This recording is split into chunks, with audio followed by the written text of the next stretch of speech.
Welcome to our Wednesday interview. Today we are meeting with Sunshine Coffman. She has her master's in sociology and she has a long history of working with addiction.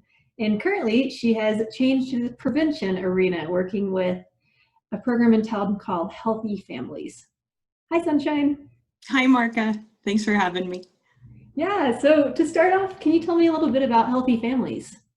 Sure. So Healthy Families is a national program. It's evidence-based, and we have 42 sites here in Arizona. And I work with the sites in Flagstaff and Page, and we are a home visiting program, but primarily we do a broad array of family support. Initially, when a family comes in, we like to start working with them prenatally. But we can take them up to 3 months of age of the baby, and we get to work with the family for up to 5 years and really impact brain development of the child. We focus on parent-child interaction and promoting positive attachment between the parents and the baby. Our program's been shown to reduce incidences of child abuse and neglect. Can we keep parents out of DCS? But it's a program that is targeted towards everyone. Everyone can benefit. My family lives in Indiana, and I often think, I wish I would have known about this program when I had my baby. I could have used someone there to help out. And so we meet with families pretty intensively weekly for an hour at first, and then it tapers down over the 5 years. We have curriculum that we bring. We can help them with resources, resource acquisition, and activities to really promote the bonding. Nice. So it's a whole program that comes alongside new parents to kind of prevent some of those bigger things from happening. Yeah, exactly. And it doesn't have to be just new parents. It's just parents with a new baby. So maybe they've had a baby previously and they want to do things differently with the second one, or, they've learned some things along the way and want some support. So we can certainly work with those families as well. And we can support the caretakers too, if it's not necessarily the parents. If there's a guardian involved, we can still support whatever the family defines as the family unit.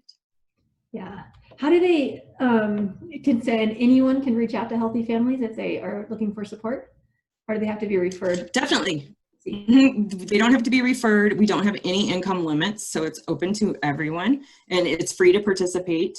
Most of our referrals we have a combination. So we here are located in the Coconino County Public Health Building on King Street, and we coexist with WIC in our building. And so we often have access to the parents who are utilizing the WIC services, and we can reach out to them and offer our services. And then we have a relationship with the hospital. So every family that has a baby at FNC is given some information about Healthy Families, and then given the option to say, yes, I would like to be contacted for more information. And so we pick up those forms, and then if there are the consent to contact forms, we go ahead and reach out and let them know more about the program. But anyone can refer or self-refer. Yeah, we're pretty wide open. And we serve an area that's 50 miles around Flagstaff. So we go as far as Loop. We have a family in Cameron. We have families in Williams. We can go almost to Ash Fork. And then we have 50 miles around Page as well. We have one family support specialist up there, and she can go 50 miles around Page. So it's a broad area in the north where we serve. Yeah, and something that's great also about Healthy Families is how outcome driven it is. Like, you switched from working with addiction to prevention. Can you tell a little bit about what has changed on the prevention side? Yeah, definitely. I got, when I worked, on the treatment side for so long, and I do still love the treatment side, and there is a need for it. But when I moved over to prevention, it was almost like, wow, this is where the work is. Like this, if we could really focus in this area, we're going to prevent or reduce the need for the treatment side, and we impact lives. We prevent children from going through adverse childhood experiences that may lead to addiction. So for me, prevention has really been, more bang for your buck is what I see it as. Like, you get the most outcomes when you start early, and you support the family. If the family's supported, that child's going to be supported. Yeah, and that is just so completely aligned with Sage Home's mission of, Yeah. hey, let's prevent some of these things. You know, it may take a little bit more upfront, but there's such a long payoff if that investment is made. Absolutely. And I think it's hard, to see the outcomes for prevention, because you have to invest in longitudinal studies to really see those outcomes. And so I don't know if people are reluctant, or the government or whomever, the funders are reluctant to place additional funds there, but I'm hoping that someday the focus goes towards the prevention side. Sure. Yeah. So as you know, Sunshine, this isn't the only reason I wanted to interview you today. When you were back on the treatment side, you had a lot of experience with methadone-assisted treatment. And I would love if you could just give a brief overview of what that is, and particularly around some of the stigma that's attached to it.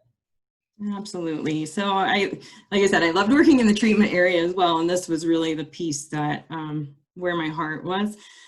So medication-assisted treatment is using medication to support recovery by initially stabilizing brain chemistry, because after long-term use of opioids in particular, the brain actually changes and it doesn't work the same way anymore. And so the medication-assisted treatment, which the two primary types that are used are methadone and buprenorphine, they can fill those receptor sites that have been altered and help stabilize the brain. Because if the brain's not stabilized, the individual is not going to be able to do treatment in any way that is effective.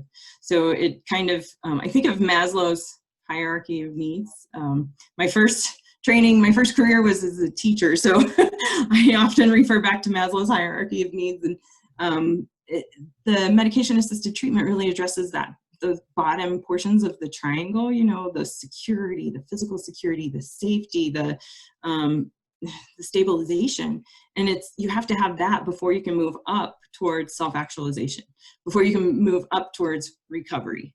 Those things that occur at a higher level, you have to be stable. So it's really effective. There's a ton of research around it, particularly methadone, because methadone has been used in the United States since 1947, I believe. And then in the 70s, it was approved for use as a treatment option for people with opioid use disorders.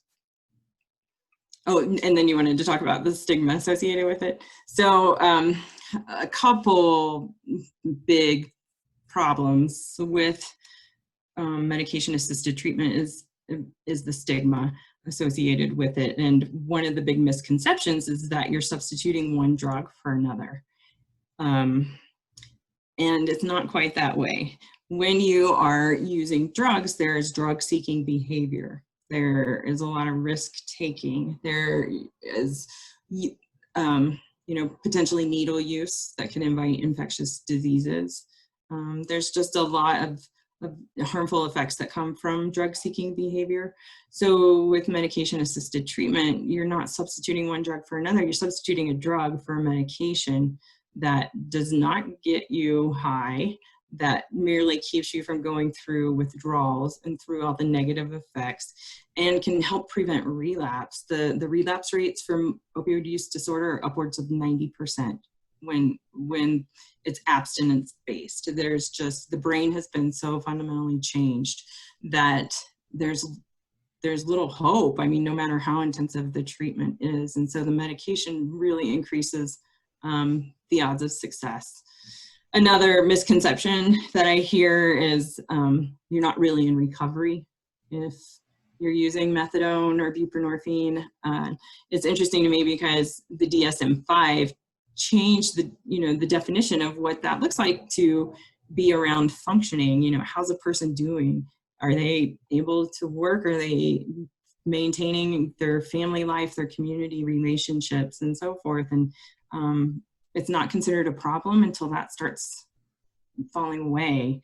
So that's a big misconception, is that they're not in recovery. It's not really about how clean your urine is. It's about how you're functioning in your life. What does your life look like?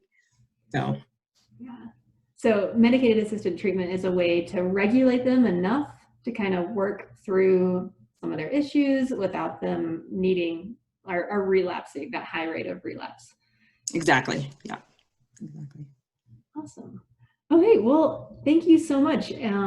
This is exactly what this is for, learning a little bit more about healthy families and learning a little bit more about medicated assisted treatment. So I really appreciate you showing up today, and I look forward to Sage Home working with you more in the future. Yay. Me too. Thank you, Marca. Thanks. Bye. Bye.